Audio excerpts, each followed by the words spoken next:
ನಮಸ್ಕಾರ ವೀಕ್ಷಕರೇ.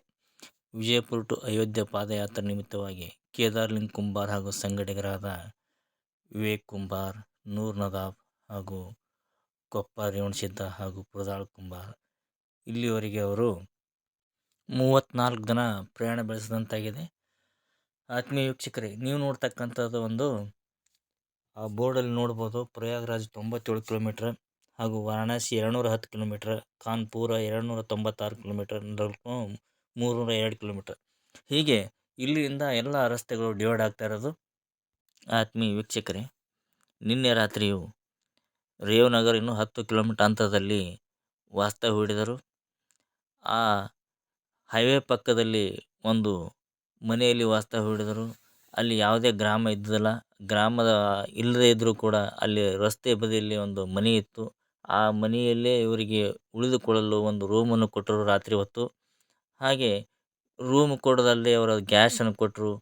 ಅವರಿಗೆ ಊಟ ಮಾಡಿಕೊಳ್ಳಲು ನೀರಿನ ವ್ಯವಸ್ಥೆ ಎಲ್ಲನೂ ಮಾಡಿ ಅವರಿಗೆ ಒಂದು ಎಲ್ಲ ಸೌಕರ್ಯ ಕೊಟ್ಟು ಅಲ್ಲೇ ಉಳಿದುಕೊಳ್ಳಿ ಹೇಳಿದರು. ಎಂದಿನಂತೆ ಅವರು ಹಾಗೆ ಬೆಳಗ್ಗೆ 4 ಗಂಟೆಗೆ ಪ್ರಯಾಣ ಬೆಳೆಸಿ ಬೆಳಗ್ಗೆ 10 ಗಂಟೆಯವರೆಗೆ ಅವರು ರೇವನಗರವನ್ನು ತಲುಪಿದರು. ನೀವು ನೋಡ್ತಕ್ಕಂಥದ್ದು ರೇವನಗರದ ಒಂದು ಸೇತುವೆ ಮುಖಾಂತರ ಹೊರಡ್ತಾ ಇರೋದು. ಅಲ್ಲಿರ್ತಕ್ಕಂಥ ರೇವನಗರದಲ್ಲಿ ವಾಹನ ಮತ್ತು ಜಂಗುಳಿ ದಟ್ಟಣೆಯನ್ನು ನೀವು ಈ ವಿಡಿಯೋದಲ್ಲಿ ನೋಡಬಹುದು. ಹಲವಾರು ಕಾರುಗಳು ಹಾಗೂ ಬೈಕ್ಗಳು ಹಾಗೂ ಇನ್ನಿತರ ವಾಹನಗಳು ಅದರ ಮಧ್ಯದಲ್ಲಿ ಅವರ ರೋಡಿನ ಪಕ್ಕದಲ್ಲಿ ಹೊರಡ್ತಾ ಇರೋದು. ಇವರು ಸಿಟಿಯ ಟ್ರಾಫಿಕ್ ಮಧ್ಯೆ ಯಾರ ಕಡೆಯೂ ಗಮನ ಹರಿಸದೆ ತಮ್ಮದೇ ಆದ ಒಂದು ಮಾರ್ಗದಲ್ಲಿ, ತಮ್ಮದೇ ಆದಂಥ ವೇದಲ್ಲಿ ತಾವು ಬೇರೆಯವರ ವಿಚಾರ ಮಾಡದೆ ತಮ್ಮದೇ ಒಂದು ಲೋಕದಲ್ಲಿ ದೇವರ ಆರಾಧನೆ ಮಾಡುತ್ತಾ ಪ್ರಯಾಣ ಬೆಳೆಸ್ತಾ ಇರೋದು ನೀವು ನೋಡಬಹುದು. ಅಲ್ಲಿರ್ತಕ್ಕಂಥ ಒಂದು ಪೋಸ್ಟ್ ಆಫೀಸ್ ಆಗಿರ್ಬೋದು, ಅಥವಾ ಅಲ್ಲಿರ್ತಕ್ಕಂಥ ಮೇಲ್ಸೇತುವೆಯಲ್ಲಿ ಹೊರತಕ್ಕಂಥ ವಾಹನಗಳಾಗಿರ್ಬೋದು, ಗೂಡ್ಸ್ ವಾಹನಗಳಾಗಿರ್ಬೋದು, ಹಾಗೆ ಅಲ್ಲಿ ಅಕ್ಕಪಕ್ಕದಲ್ಲಿರ್ತಕ್ಕಂಥ ಜನರ ಮಧ್ಯೆ ಇವರು ಹೊರಡ್ತಾ ಇದ್ದಾರೆ. ಇವರು ಯಾರ ಬಗ್ಗೆನೂ ವಿಚಾರ ಮಾಡದೆ ತಮ್ಮದೇ ಆದ ಒಂದು ಪಾದಯಾತ್ರೆಯಲ್ಲಿ ಮೂಟೆಯನ್ನು ಹೊತ್ತುಕೊಂಡು ಹೊರಡ್ತಾ ಇದ್ದಾರೆ. ನೀವು ಈ ಹಲವಾರು ಬೈಕ್ಗಳು, ಹಲವಾರು ವಾಹನಗಳು ಈ ರಸ್ತೆಯಲ್ಲಿ ಚಲಿಸ್ತಾ ಇದ್ದಾವೆ. ಇದು ಮೇಲ್ಸೇತುವೆಯ ಮುಖಾಂತರ ಹೊರಡ್ತಾ ಇದ್ದಾರೆ ಇವರು. ಇದು ರೇವನಗರವು ಮಧ್ಯಪ್ರದೇಶದ ಒಂದು ಜಿಲ್ಲಾ ಕೇಂದ್ರವಾಗಿದ್ದು, ಹಾಗೆ ಈ ಜಿಲ್ಲೆಯು ಒಂದು ಮಧ್ಯಪ್ರದೇಶದ ಕೊನೆಯ ಜಿಲ್ಲೆಯಾಗಿದ್ದು, ಇಲ್ಲಿ ನೋಡ್ತಾ ಇರತಕ್ಕಂಥದ್ದು ಅದು ಕಿಲೋಮೀಟರ್ ಕಲ್ಲಿನಲ್ಲಿ ಪ್ರಯಾಗ್ರಾಜ್ 90 ಕಿಲೋಮೀಟ್ರ್, ಹಾಗೆ ವಾರಣಾಸಿ 202 ಕಿಲೋಮೀಟ್ರ್ ಮಾತ್ರ ಇರೋದು. ಅದರ ಪಕ್ಕದಲ್ಲಿ ಒಂದು ದೊಡ್ಡದಾದ ಬೃಹತ್ತಾದ ಪೈಪ್ಗಳು ಬಿದ್ದಿದ್ದಾವೆ. ಅವು ಪೈಪ್ಗಳು ವಾಟರ್ ಸಪ್ಲೈ ಇರ್ತಕ್ಕಂಥದ್ದು.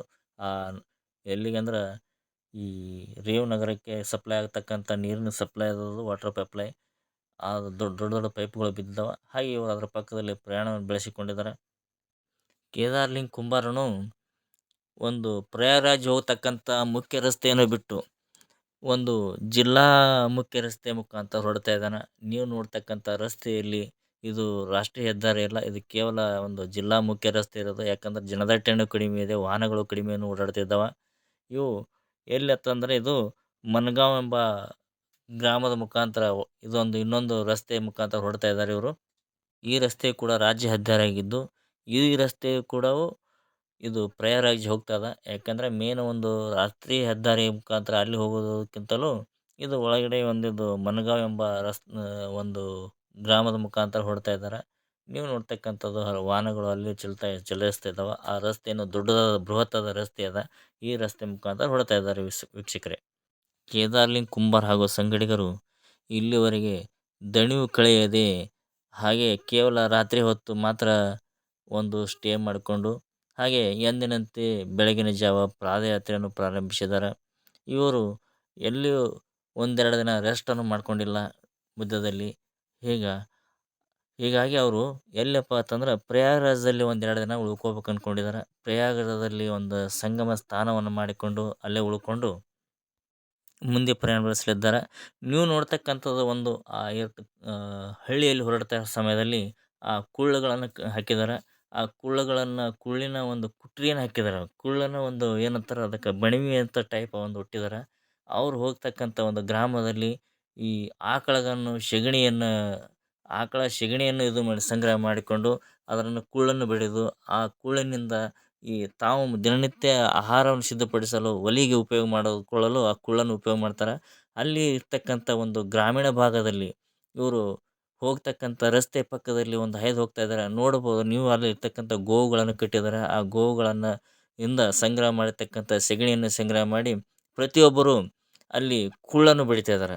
ಕುಳ್ಳನ್ನು ಬಡಿದು ಅದನ್ನು ಈ ಕುಳ್ಳಿನ ಒಂದು ದಿಮ್ಮಿ ಥರ ನಿರ್ಮಾಣ ಮಾಡಿ ಅದನ್ನೇ ಅವರು ತಮ್ಮ ಪ್ರತಿನಿತ್ಯ ಈ ಅಡಿಗೆಗೆ ಉಪಯೋಗ ಮಾಡ್ತಕ್ಕಂಥದ್ದು ನೀವು ಅಲ್ಲಿ ಗ್ರಾಮೀಣ ಪ್ರದೇಶದಲ್ಲಿ ನೋಡಬಹುದು.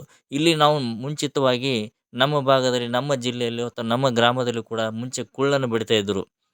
ಈಗೆಲ್ಲ ಈ ಕುಳ್ಳು ಬಡಿಯೋದು ಇವಾಗ ನಿಂತು ಹೋಗಿದೆ. ನಾವು ಅಪರೂಪ ಕಾಣೋದು ಎಲ್ಲಿಯಾದರೂ ಒಬ್ಬರು ಅತಿ ಎಲ್ಲೆಲ್ಲೋ ಒಂದು ಕಡೆ ಅಷ್ಟೇ ಮಾತ್ರ ಕುಳ್ಳು ಬಡಿಯೋದು. ಈಗೆಲ್ಲ ಸರ್ವೇಸಾಮಾನ್ಯ ಕುಳ್ಳನೇ ಇಲ್ಲ. ಆದ್ರೆ ಅಲ್ಲಿ ನೋಡ್ರಿ ಆ ಕುಳ್ಳನ್ನು ಯಾವ ಥರ ಒಟ್ಟಿದ್ದಾರೆ ಅಲ್ಲಿ. ಆ ಕುಳ್ಳಿನಿಂದ ಕುಳ್ಳನ್ನು ಬಡಿದು ಕುಳ್ಳಿನ ಒಣಗಿಸಿದ ನಂತರ ಅದನ್ನು ಹಾಗೆ ಒಂದು ಇದ್ರ ಟೈಪ್ ಒಂದು ಕುಟ್ರಿಯನ್ನು ಹಾಕಿಕೊಂಡು ಗೋಲಾಕಾರದಲ್ಲಿ ಕುಟ್ರಿಯನ್ನು ಹಾಕಿ ಒಟ್ಟಿದ್ದಾರೆ. ಅಲ್ಲಿ ಗ್ರಾಮೀಣ ಭಾಗದಲ್ಲಿ ಯಾವ ಥರ ಇದೆ ನೀವು ನೋಡಬಹುದು. ಭಾರತದ ಗ್ರಾಮೀಣ ಪ್ರದೇಶಕ್ಕೆ ತಿರುಗಾಡಿದ್ರೆ ನಾವು ಇಲ್ಲಿರ್ತಕ್ಕಂಥ ಒಂದು ಸಂಪ್ರದಾಯ, ಇಲ್ಲಿರ್ತಕ್ಕಂಥ ಒಂದು ಸಂಸ್ಕೃತಿ, ಇಲ್ಲಿ ನಮ್ಮದೇ ಆದಂಥ ಎಲ್ಲ ಕಲ್ಚರಿಟೀಸ್ ಪ್ರತಿಯೊಂದು ಭಾರತ ಉದ್ದದ ಅಗಲಕ್ಕೂ ಸಿಗ್ತದೆ. ಯಾಕಂದ್ರೆ ನಾವು ಕೇವಲ ನಮ್ಮ ಕರ್ನಾಟಕದಲ್ಲಿ ನಮ್ಮ ಬಿಜಾಪುರ ಜಿಲ್ಲೆಯಲ್ಲಿ ಹೆಚ್ಚನ್ನು ಈ ಕುಳ್ಳನ್ನು ಬಡಿತಾ ಇದ್ರು ಮುಂಚಿತವಾಗಿ. ನಾವು ಚಿಕ್ಕವರಿದ್ದಾಗ ನೋಡ್ತಕ್ಕಂಥದ್ದು. ಆದರೆ ಇವಾಗ ಇಲ್ಲೆಲ್ಲ ಕಡಿಮೆ ಆಗ್ಯದ. ಆದರೆ ಅದೇ ರೀತಿಯಾಗಿ ಕೂಡ ಅಲ್ಲಿ ಒಂದು ಉತ್ತರ ಪ್ರದೇಶದಲ್ಲೂ ಅಥವಾ ಮಧ್ಯಪ್ರದೇಶದಲ್ಲಿ ಹೋದರೂ ಕೂಡ ಅಲ್ಲಿ ಜನಗಳು ಕೂಡ ಇನ್ನು ಗೋಗಳಿಂದ ಒಂದು ಸೆಗಣಿಯನ್ನು ಸಂಗ್ರಹ ಮಾಡಿ ಅದರಿಂದ ಒಂದು ಕುಳ್ಳನ್ನು ನಿರ್ಮಾಣ ಮಾಡುವುದು ನೀವು ಈ ವಿಡಿಯೋದಲ್ಲಿ ನೋಡ್ಬೋದು. ಹಾಗೆ ಅವರು ಅಲ್ಲಿಂದ ಮುಂದೆ ಪ್ರಯಾಣ ಬೆಳೆಸಿಕೊಂಡು ಪ್ರಯಾಗರಾಜ್ ಮಾರ್ಗದ ಮುಖಾಂತರ ಹೊರಡ್ತಾ ಇದ್ದಾರೆ. ಕೇದಾರ್ಲಿಂಗ್ ಕುಂಬಾರ್ ಹಾಗೂ ಟೀಮ್ ಅವರು ಪ್ರಯಾಗ್ರಾಜ್ ತಲುಪಿದ ನಂತರ ಅಯೋಧ್ಯೆ ಶ್ರೀರಾಮನ ದರ್ಶನ ಮಾಡೋದು ಅಲ್ಲಿಂದ ಭಾಳ ದೂರ ಇರುವುದಿಲ್ಲ. ಕೇವಲ ಅಲ್ಲಿ ಪ್ರಯಾಗ್ರಾಜ್ನಿಂದ ಕೇವಲ 164 ಕಿಲೋಮೀಟರ್ ಮಾತ್ರ ಅಲ್ಲಿಂದ ಅವರ ಪ್ರಯಾಣ. ಆ 164 ಕಿಲೋಮೀಟರ್ ಪ್ರಯಾಣ ಮಾಡಿದ ನಂತರ ಇವರು ಅಲ್ಲಿ ಶ್ರೀರಾಮನ ದರ್ಶನವನ್ನು ಪಡೆದುಕೊಂಡು ಏನು ಅಲ್ಲೇ ಕೆಲವೊಂದು ದಿನ ಉಳಿದುಕೊಳ್ತಾರೆ. ಹಾಗೆ ಟಿಕೂರಿ ಗ್ರಾಮದಲ್ಲಿ ವಾಸ್ತವ್ಯ ಹೂಡಲಿದ್ದಾರೆ ಒಂದು ದೇವಸ್ಥಾನದಲ್ಲಿ.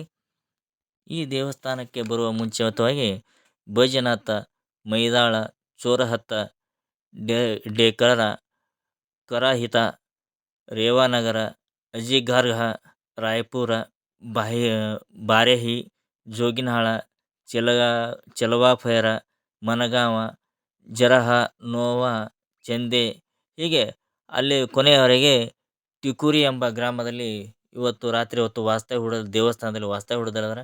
ನೀವು ನೋಡ್ತಕ್ಕಂಥ ಒಳಗಡೆ ಇರ್ತಕ್ಕಂಥ ಒಂದು ದೇವಿಯ ದೇವಸ್ಥಾನದಲ್ಲಿ ಇರ್ತಕ್ಕಂಥ ಗರ್ಭಗುಡಿಯಲ್ಲಿರ್ತಕ್ಕಂಥ ಒಂದು ಮೂರ್ತಿಯನ್ನು ನೋಡಬಹುದು. ಅದರ ಮುಂದೆ ಎದುರಿಗೆ ಒಂದು ಬಸವಣ್ಣನ ಮೂರ್ತಿ ಇರುವುದು. ಇಂದು ರಾತ್ರಿ ಇದೇ ದೇವಸ್ಥಾನದಲ್ಲಿ ವಾಸ್ತವ್ಯ ಹೂಡಲಿದ್ದಾರೆ. ಹಾಗೆ ಇದೇ ದೇವಸ್ಥಾನದ ಒಳಗಡೆ ಇವತ್ತು ರಾತ್ರಿ ಊಟದ ಅಡಿಗೆಯನ್ನು ಮಾಡುವುದು ಸಿದ್ಧಪಡಿಸ್ತಿರ್ತಕ್ಕಂಥದ್ದು ಇಲ್ಲೇ ನೀವು ಒಳಗಡೆಯನ್ನು ನೋಡಬಹುದು.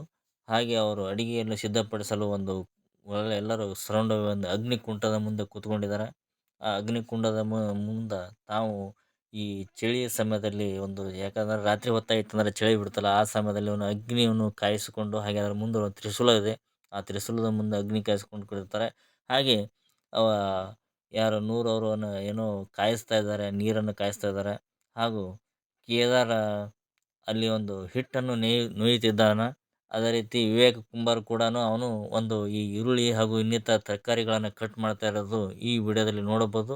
ಈ ರಾತ್ರಿ ಯಾಕಂದರೆ ರಾತ್ರಿ ಹೊತ್ತಿಗೆ ಇವರು ಊಟಕ್ಕಾಗಿ ವ್ಯವಸ್ಥೆಯನ್ನು ತಾವು ಮಾಡಿಕೊಳ್ತಾ ಇದ್ದಾರೆ. ಹಾಗೆ ಊಟ ಮಾಡಿದ ನಂತರ ತಾವು ಎಂದಿನಂತೆ ಅವರು ರಾತ್ರಿ ನಿದ್ರೆಗೆ ಜಾರಲಿದ್ದಾರೆ. ಆತ್ಮೀಯ ವೀಕ್ಷಕರೇ, ತಮ್ಮಲ್ಲಿ ವಿನಂತಿ ಮಾಡಿಕೊಳ್ಳೋದೇನೆಂದ್ರೆ ಈ ಮಧುಕುಮಾರ್ ಪಾಟೀಲ್ ಚಾನಲನ್ನು ಸಬ್ಸ್ಕ್ರೈಬ್ ಮಾಡ್ಕೊಳ್ಳಿ. ಹಾಗೆ ಬೆಲ್ ಐಕನ್ ಒತ್ತಿ. ನೀವು ಈ ವಿಡಿಯೋ ಹಾಕಿರ್ತಕ್ಕಂಥ ವಿಡಿಯೋವನ್ನು ನಿಮ್ಮ ಆತ್ಮೀಯ ಗೆಳೆಯರಿಗೆ ಶೇರ್ ಮಾಡಿ. ಹಾಗೆ ನಿಮ್ಮ ಅನಿಸಿಕೆ, ಅಭಿಪ್ರಾಯ ಕಮೆಂಟ್ ಮುಖಾಂತರ ಹಂಚಿಕೊಳ್ಳಿ. ಹಾಗೆ ನಾವು ಹಾಕಿರ್ತಕ್ಕಂಥ ವಿಡಿಯೋವನ್ನು ಲೈಕ್ ಮಾಡಿ. ಲೈಕ್ ಮಾಡೋದ್ರಿಂದ ನನಗೆ ಹೆಚ್ಚೆಚ್ಚು ವಿಡಿಯೋ ಮಾಡಲು ಉತ್ಸುಕರ ಆಗ್ತದೆ. ಆದ ಕಾರಣ ನೀವು ಹೆಚ್ಚಿನ ಸಂಖ್ಯೆಯಲ್ಲಿ ನಿಮ್ಮ ಅನಿಸಿಕೆ, ಅಭಿಪ್ರಾಯ ಹಂಚಿಕೊಳ್ಳೋದ್ರಿಂದ ನನಗೆ ಖುಷಿ ಆಗ್ತದೆ. ಧನ್ಯವಾದಗಳು.